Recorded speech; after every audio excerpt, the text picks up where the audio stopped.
बदलत्या काळानुसार आपल्याला आपल्या मुलांना काही गोष्टी शिकवाव्या लागतात.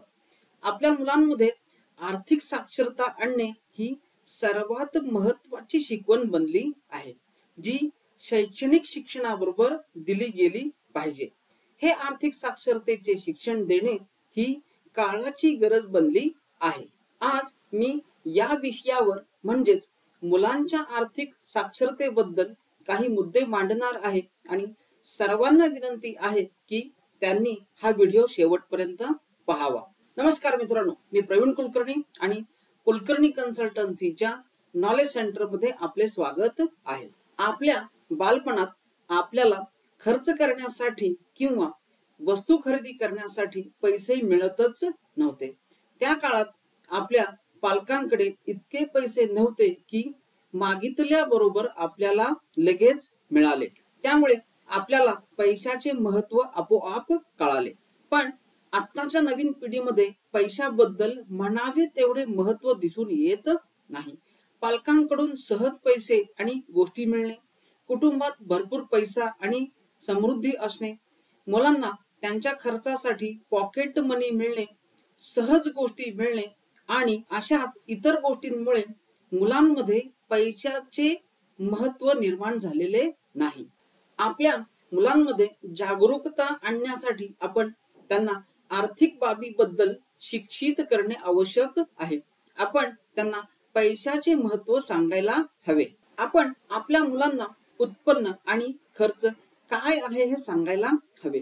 आपल्याला पैसे कसे मिळतात, पैसे मिळवण्यासाठी आपण काय काय करतो हे त्यांना सांगायला हवे. आपल्या उत्पन्नातून आपण कोणत्या प्रकारचे खर्च करतो हेही त्यांना सांगायला हवे. त्यासोबतच आपण त्यांना हे सांगायला हवे की पैसे कमवणे इतके सोपे नाही आणि त्यासाठी खूप कठोर परिश्रम तसेच तडजोड करावी लागते. आपण आपल्या मुलांना सांगायला हवे की त्या कष्टाच्या पैशातून आपण वस्तू खरेदी करू शकतो आणि आपल्यासाठी आणि आपल्या कुटुंबासाठी आनंद आणू शकतो. आपण त्यांना हे सांगायला हवे की आपण उत्पन्न आणि खर्चाचा समतोल कसा राखतो की जेणेकरून आपण भविष्यात सुरक्षित राहू शकतो. या माहितीमुळे आपली मुले पैशांबद्दल जागरूक आणि जबाबदार होतील. आपल्या मुलांना वेगवेगळ्या प्रकारे पैसे मिळतात आणि ते मार्ग आहेत पॉकेट मनी मधून मिळणारे पैसे, भेट पाकिटांमधून मिळणारे पैसे, आजी आजोबांकडून मिळणारे पैसे आणि नातेवाईकांकडून मिळणारे पैसे. त्यामुळे आपण आपल्या मुलांना बचत आणि गुंतवणुकीचे महत्त्व सांगायला हवे. मिळालेल्या पैशांचं काय आणि कसे करावे याबद्दल आपल्या मुलांना मार्गदर्शन करणे आवश्यक आहे. काही पालक त्यांच्या मुलांना त्यांच्या पिगी बँकेत पैसे ठेवण्यासाठी प्रोत्साहन देतात, जो सर्वोत्तम पर्यायांपैकी एक आहे आणि त्याचप्रमाणे ते त्यांना पिगी बँकेतील पैसे कसे वाढत आहेत हे पाहण्यास सांगतात. काही पालक त्यांच्या अल्पवयीन मुलांसाठी बँकेत खाते उघडतात आणि त्या खात्यात पैसे जमा करण्यास सांगतात की जो एक उत्तम मार्ग आहे. अशा प्रकारे मुलांना बँकिंग प्रणाली कशी काम करते हे देखील शिकायला मिळते. आपण आपल्या मुलांना गुंतवणूक म्हणजे काय आणि गुंतवणुकीवरील व्याजाबद्दल सांगायला हवे. पण या टप्प्यावर त्यांना हे सांगणे खूप जास्तीचे असेल तरीही आपण त्यांना किमान त्याबद्दल ज्ञान देऊ शकतो जे त्यांच्या भविष्यासाठी चांगले असेल. बचत आणि गुंतवणूक करणे ही एक चांगली सवय आहे की जी आपल्या मुलांना आपण लहानपणापासूनच लावावी लागेल.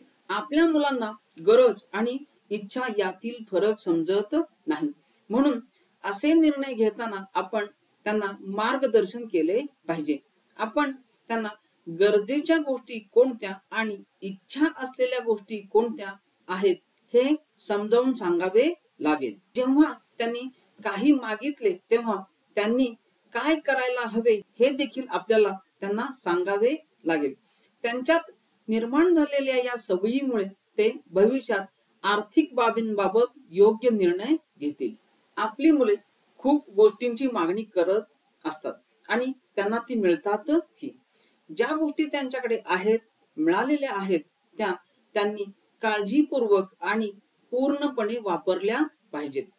पुन्हा पुन्हा वस्तू खरेदी करणे खूप महागात पडू शकते. आपल्या मुलांना त्याबद्दल माहिती देणे आवश्यक आहे.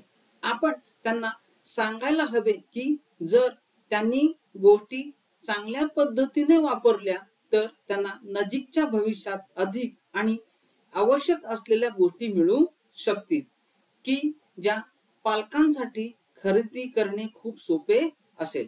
माझे स्वतःचे निरीक्षण असे आहे की या आत्ताच्या पिढीमध्ये खूपच निष्काळजीपणाचा दृष्टिकोन तयार झालेला आहे की जो खूपच धोकादायक आहे आणि पालक म्हणून त्यांच्यामध्ये जागरूकता निर्माण करण्याची गरज आहे. मला आशा आहे की तुम्हा सर्वांना हा व्हिडिओ आणि त्यातील माहिती आवडली असेल. तुर्तास इथेच थांबतो. पाहत रहा नॉलेज सेंटर. धन्यवाद.